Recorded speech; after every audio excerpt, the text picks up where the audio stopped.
स्मूह साथ संगत जी, प्यार भरी राधा स्वामी जी। आज की साखी एक सच्ची घटना पर आधारित है।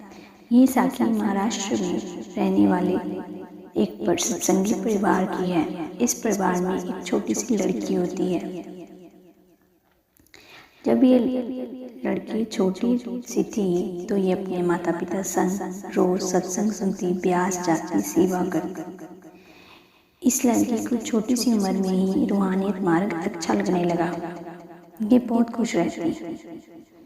जैसे जैसे समय बीतता गया ये लड़की बड़ी हो गई।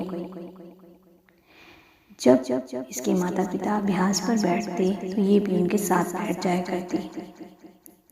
एक बार बाबा जी को सवाल जवाबों के कार्यक्रम में एक बच्चे ने पूछा कि बाबा जी, अगर हमें नामदान नहीं मिला तो हम किसकी पूजा करें? तो बाबा जी कहते, आप अभ्यास मेडिटेशन ज़रूर करें, बैठना शुरू करें, क्योंकि जब नामदान से पहले हम बैठने का अभ्यास कर लेते हैं तो हमें रूहानियत मार्ग पर चलना आसान हो जाता है।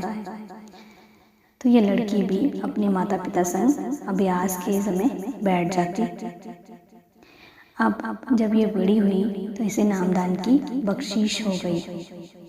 ये बाबा जी के अनुसार ब्रह्म मुहूर्त पर अपने माता पिता संग नामदान के लिए बैठना इसने शुरू कर दिया। ये रोज भजन सिमरन करती, बिना नागा करती।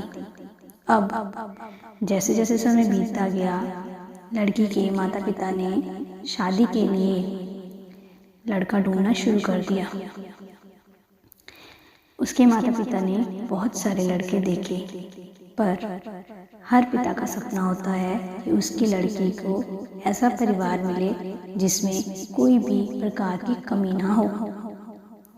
तो उन्हें मुंबई शहर में एक बिजनेसमैन परिवार मिला, पर यह परिवार सत्संगी नहीं था। बाबा जी से सत्संग सवाल जवाब के कार्यक्रमों में फिर से एक प्रश्न किया गया कि बाबा जी, हम सत्संगी हैं, क्या हम गैर सत्संगी परिवार के साथ रिश्ता रख सकते हैं, शादी कर सकते हैं? तो बाबा जी ने हंसकर जवाब दिया, सत्संगी और गैर सत्संगी कौन होते हैं? परमात्मा की नज़र में हम सब एक हैं, बल्कि हमें प्रेम पूर्वक गैर सत्संगी परिवार को भी सत्संग में जोड़ लेना चाहिए। तो हमसे अच्छा इंसान कोई नहीं है। उनको परमार्थ मार्ग पर लेकर आना बहुत बड़ा कर्म है। तो ये बातें अपने जहन में रखती हुई लड़की ने अपने पिताजी को हाँ कर दिया। अब लड़की की शादी हो गई। अब हमें पता है कि शादी के बाद एक लड़की का पूरा जीवन बदल जाता है। उसको ससुराल वालों के कहने के अनुसार ही चलना पड़ता है। तो ये लड़की भी वैसा ही करने लगी। सुबह उठती, घर के काम काजों में लग जाती। जब भी अभ्यास पर बैठती तो इसे कभी आवाज़ पड़ जाती। जब भी अभ्यास पर बैठती तो इसे कोई काम याद आ जाता। बाबा जी अक्सर अपने सत्संग में कहते हैं कि जब भी हम परमात्मा के सिमरन के लिए बैठेंगे तो हमारा मन तरह तरह के कार्य हमारे सामने लाकर खड़ा कर देगा। हमने अपने मन को भटकने नहीं देना, अभ्यास करते रहना है, मन को मित्र बना लेना है। अब ये लड़की कभी इससे भजन सिमरन पर बैठा जाता तो कभी नहीं बैठा जाता, कभी कुछ समय के लिए बैठा रहता। अब ये लड़की कुछ दिनों बाद अपने मायके वापस गई। जब ये छोटी सी थी तो इसका संगत के साथ बहुत प्यार पड़ गया था। संगत भी इस लड़की को बहुत प्यार करती थी। एक आंटी इस लड़की को इसके घर मिलने आई जब ये मायके में थी। आंटी जी ने पूछा कि बेटा सफ़र कैसा चल रहा है? तो लड़की रोने लग पड़ी। माता जी, अब मेरे से भजन सिमरन पर बैठा नहीं जाता, क्योंकि अगर मैं उनका कहना ना मानूं तो भी मुझे दुख होता है, और अगर मैं सिमरन पर ना बैठूं तो मुझे बहुत रोना आता है कि गुरु ने मुझे हुक्म दिया है, मैं उस हुक्म की पालना नहीं कर रही। इन दुनियावी कामों में इतना रुझ गई हूँ कि मुझे कभी कभी तो भजन सिमरन पर बैठा ही नहीं जाता। तो माता जी ने कहा कि बेटा तू नियम के अनुसार ब्रह्म मुहूर्त में सिमरन पर बैठ। फिर आगे का दृश्य देख होता क्या है। ये लड़की अब वापस अपने ससुराल गई।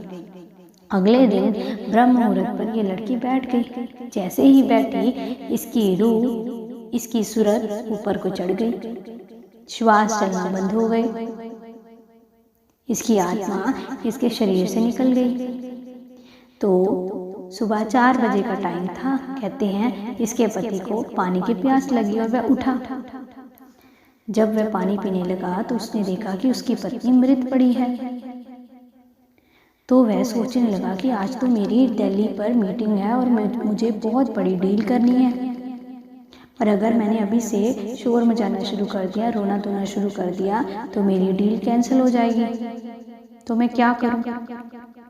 तो उसने अपने पत्नी को वैसे ही पड़ा रहने दिया और जाकर नहाने लगा। इतनी सुबह वह काम पर जाता नहीं था, पर उसे लगा कि जैसे जैसे दिन निकलने लगा, कोई ना कोई अगर उसकी पत्नी को देख लेगा तो रोना धोना शुरू हो जाएगा और मेरी डील कैंसिल हो जाएगी। उसने कपड़े डाले, अपने खाना वाना तैयार किया और भाग गया।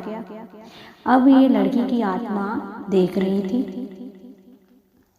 जब वह निकल गया तो उसकी आत्मा अपने शरीर पर वापस आई और जोर जोर से रोने लगी कि अगर मेरा साथ निभाने वाला पति, जिसके कारण हम अपना मायका छोड़ कर आते हैं, उसने ही मुझे नहीं देखा तो मुझे किसी और का क्या मान, क्या सम्मान। गुरुजी, बाबा जी अक्सर कहते हैं कि इस कलयुग में आपका कोई नहीं, क्योंकि जब आपका समय आएगा तो आप अकेले ही जाओगे। कोई बेटा बेटी, कोई रिश्ता आपके साथ नहीं जाता, आप अकेले जाते हो। आप अकेले आए हो। जब आप अपने माँ के गर्भ में होते हो तब भी आपकी लगन उस मालिक के साथ जुड़ी है। जन्म होते ही हम रिश्तेदारियों में पड़ जाते हैं, पर जब जाने का समय होता है तो भी अगर हमने बैठकर परमात्मा का नाम सिमरा है तो वे जरूर लेने आते हैं और अगले लोक में भी वही हमारी संभाल करते हैं। तो मुझे क्या माना, मैं अपने पति के डर से, पति के प्यार से अपने भजन सिमरन पर ना बैठ सारा काम करती थी। तो वह लड़की बाबा जी की फोटो के आगे रोने लग पड़ी और मन ही मन कहने लगी कि अब से मैं कुछ भी अपने जहन में नहीं लाऊंगी, सुबह उठते ही अपने परमात्मा की याद में बैठ जाऊंगी। तो साथ संगत जी, हमें भी यही करना है। हमारे साथ जाने के समय कोई नहीं जाएगा। इन रिश्तेदारियों को निभाना है, इनको छोड़कर जंगली पहाड़ों में नहीं जाना। बाबा जी अक्सर अपने सत्संग में कहते हैं कि जंगलों पहाड़ों में निकल नहीं जाना, वहाँ भी पेट हमारा साथ ही जाएगा, और अगर हमने मांग कर खाया, कर्जदार तो फिर भी रहे।